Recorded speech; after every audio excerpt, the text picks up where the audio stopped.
Welcome back to life advice that you do not hear in church. My name is Tiffany Dawn, and hit subscribe to see more videos like this.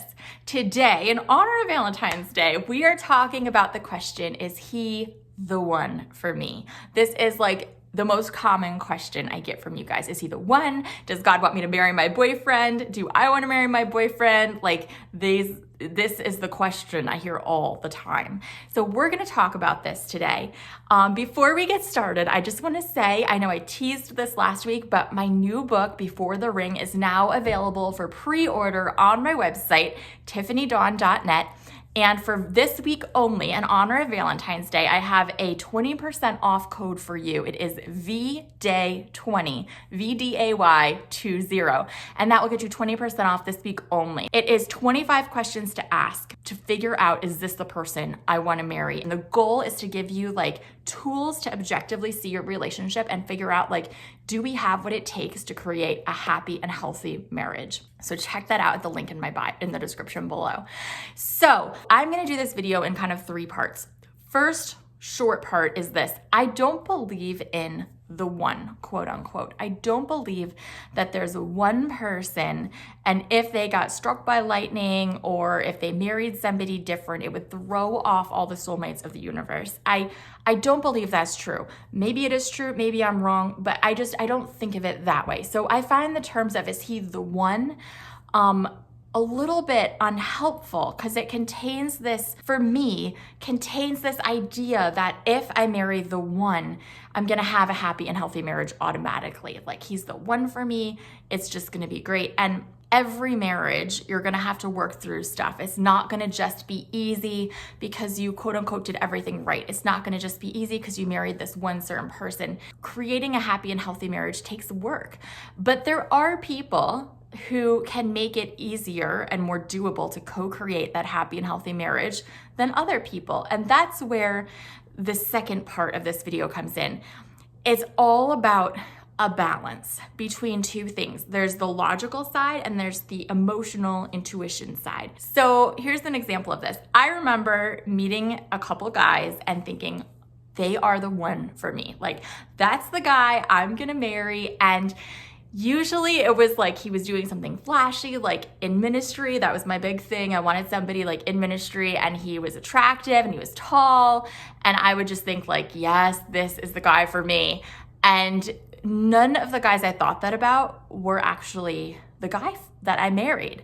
And I'm so thankful I didn't marry them, because unbeknownst to me, the logical side did not line up. Now, there's been other guys who I've dated. I remember one guy, and I was like, he's got a great resume of his character. Like, he's a really good guy. We communicate well. A lot of the logical parts are there, but like deep down in my gut, I don't think I want to spend my life with him.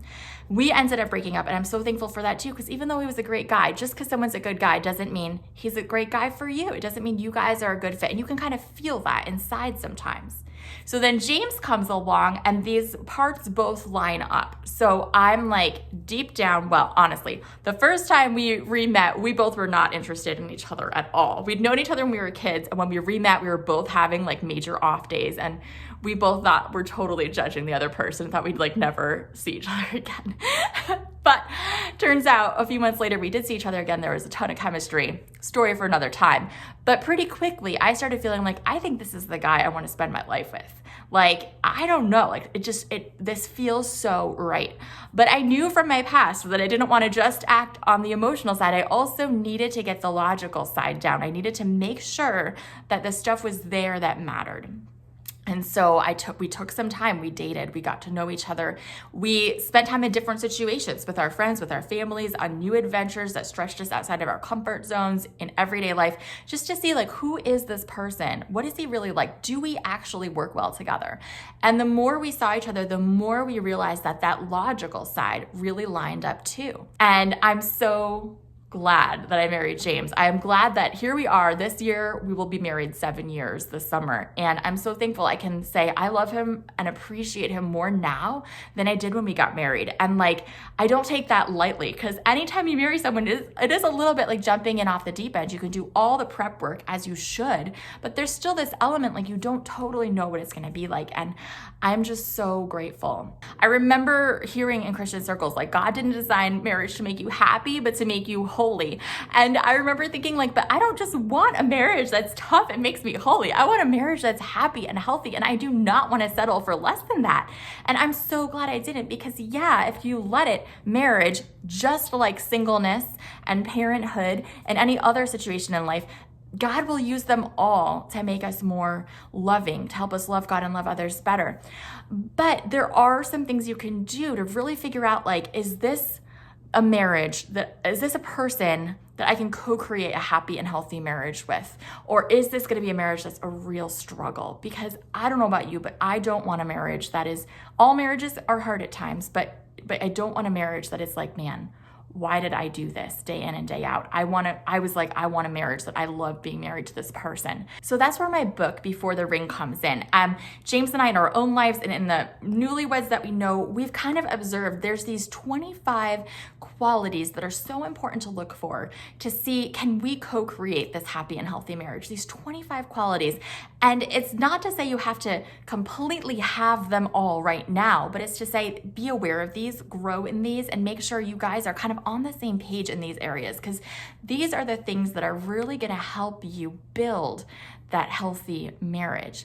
That's in my book. You can find it linked down below, but I'm going to share 3 of those things with you today. Here's one thing.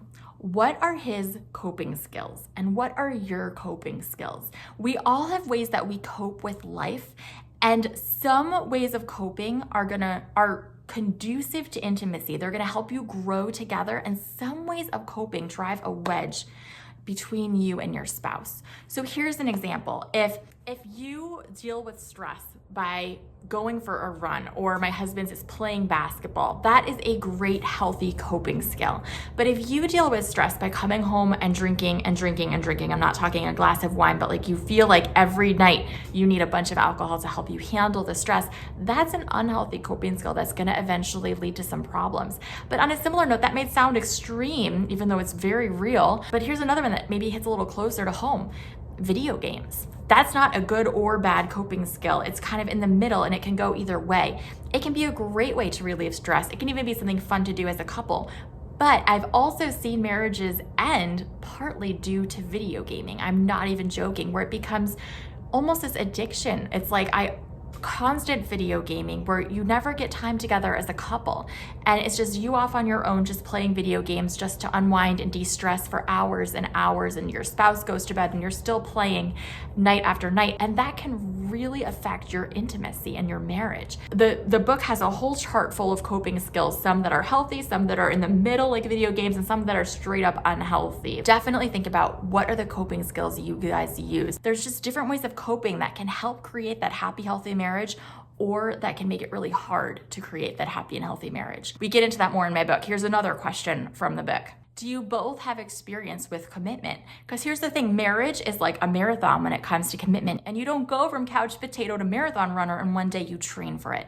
So we don't often think of commitment as training for marriage, but it is. So here's some examples of that. Do you see friendships in both your lives that go back for years? Friendships where you're there for each other even when it's hard, and you walk with each other through different things. Or do you see like he has a new best friend every few months, and his old friendships he doesn't really keep in touch with at all? Like, and same goes for you. So do you guys have that training in commitment? And here's one more that I'll share today, again from the book. The book goes more into detail in these, but have you talked through the stuff in your sexual past? Have you talked through maybe even trauma, or how your potentially religious upbringing impacts your view of sex? Have you talked through, are you on the same page with sex? what's gonna happen if one of us is sick for a while and we can't have sex a little while? What's gonna happen if when one person has a higher sex drive than the other, and that can flip-flop throughout marriage? Have you talked through all these things? So it has a whole bunch of questions to talk through in this area, but these are just 3 of the 25 areas where you wanna see like, okay, we're aware of this. It's not that we have to be perfect in all these areas, but we need to be aware of them, growing in them, and see some real foundations built before we get married, because we want to make sure that we can co-create that happy and healthy marriage. So how do you know if somebody is the person for you? I think it's logical wisdom and also your intuition, what you feel like God is putting on your heart. It has to be both and it takes some time to dig into both sides of those. If you're a self-aware person, the intuition side might come a lot more quickly. If you're not a self-aware person, like my husband, it takes longer to dig into that side.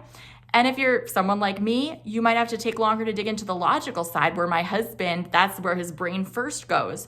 So you need both and to figure out, do I want to be with this person? I love you guys. Comment below anything you'd add to this conversation, and check out the book in the link below. I'll see you next week. Bye.